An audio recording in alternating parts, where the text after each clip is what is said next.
The biggest lie in capital raising is that you need wealthy friends or institutional connections to fund your deals. That myth kills more dreams and deals than bad markets ever will. Whether you're in real estate, private equity, running a business, running a fund, or anything else where having more money can allow you to grow. I've personally raised billions of dollars from everyday people to institutions to sovereign wealth funds and beyond, and none of it started with who I knew. So in this video, I'll break down the three-step system that actually gets your deals funded and why 95% of entrepreneurs and investors get rejected before they even send their first pitch deck. Now, most people think raising money is about having the right connections, the perfect timing, or getting lucky with some magical investor introduction. But the truth is this, raising capital isn't luck, and it isn't a guessing game. It's a learnable system. There are actual rules, actual psychology, and very real legal frameworks that anyone can leverage once they understand how the game works. And after spending years at BlackRock helping manage over $10 trillion in assets,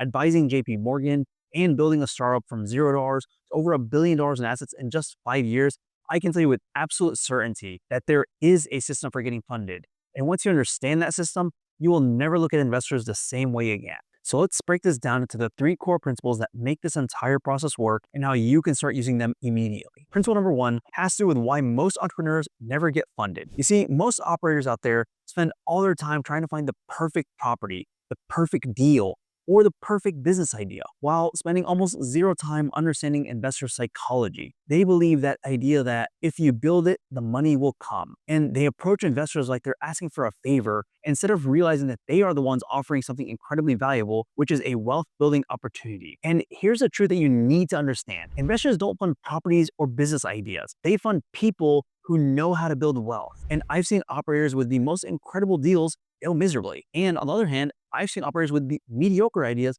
raise millions of dollars because they understood psychology. And you've seen this too with businesses like Segway, Juicero, and one of the clearest examples in real estate, WeWork, for example, wasn't doing anything particularly innovative. In many ways, it was actually just a variation of what Regis had already been doing for decades. But because the founder, Adam Newman, understood investors, because he understood how to package and pitch a vision, he was able to raise tens of billions of dollars, and that business peaked at nearly $47 billion valuation before things unraveled over there. Now, obviously, if you want to last long term, you need a solid, sustainable business model.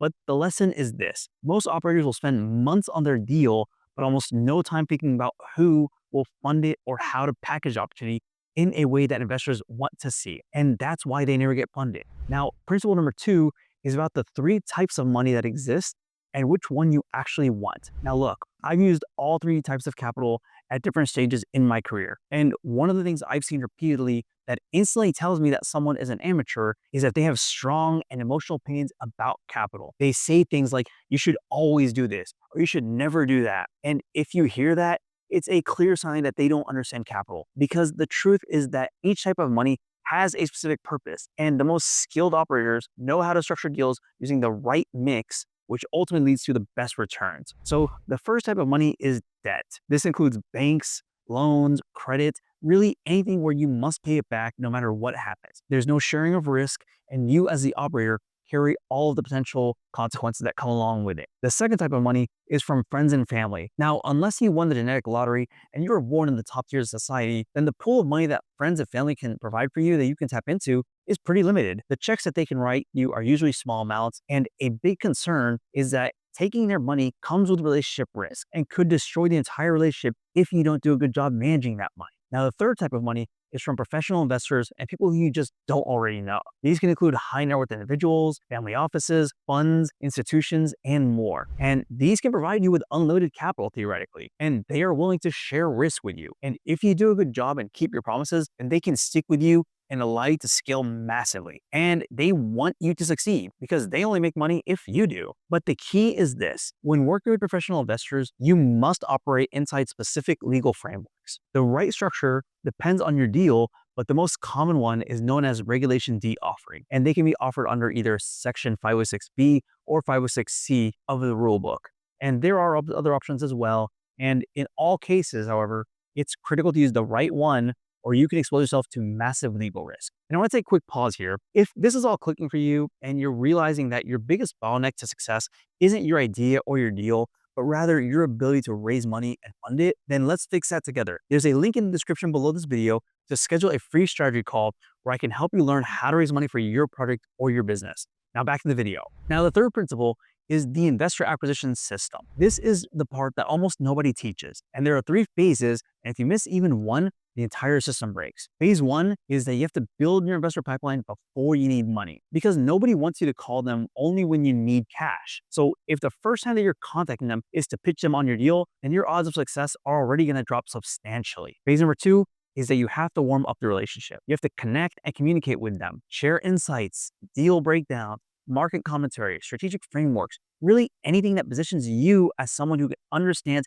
how to build wealth. And this doesn't have to be complicated, but it does have to be consistent. Phase 3 is to present opportunities to your pre-qualified investors. This is where the rubber really meets the road, and you get to now share your deal and make your pitch. But only do this with people who are already educated, warmed up, and by this point are likely to invest. Now, one of the most important questions people ask is, where do I actually find investors? And I've got an entire separate video where I dive deep into this, but here's the short version. Investors can be found in some of the most obvious places, but the best ones often come from places that you wouldn't expect. And these can include in-person events, online resources, trusted referrals, and dozens of other channels that are available. Some cost money and some are free, but all of them can work. And I used all of these sources along with probably 100 others, including exclusive channels that most people don't even know exist. And this is how I've been able to build relationships with high net worth investors, wealthy families, institutions, governments, and more. So now let's jump into principle number 4, which is the legal framework that changes everything. Now,